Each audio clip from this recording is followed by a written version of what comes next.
In this video, we'll cover panel cutting, molding installation, and joint finishing techniques. Stonetile panels cut like standard masonry products. Most cuts can be made using a circular saw, wet saw, or masonry saw equipped with a diamond blade. Panels may be wet or dry cut. When dry cutting, follow dust control practices and wear proper PPE. After cutting, smooth the edge with a masonry grinding disc for a clean finish. Moldings can be installed at transitions, water tables, architectural features, and around windows.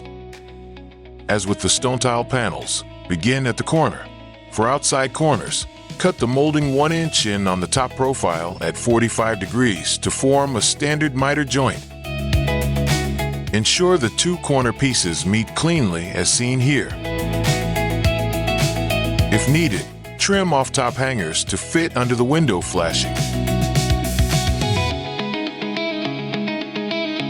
For inside corners, use a reverse miter, allowing the 2 moldings to meet tightly and create a clean, finished inside joint.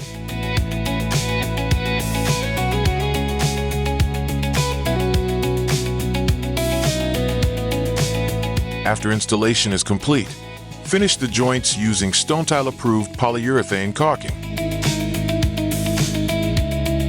Ensure the joint is clean and free of dust, so the caulking adheres properly. Apply a consistent bead along the joint and tool it if necessary to achieve a uniform surface. When caulking moldings, to create a uniform joint, use a Stonetile tool to scoop out the excess caulking as seen here.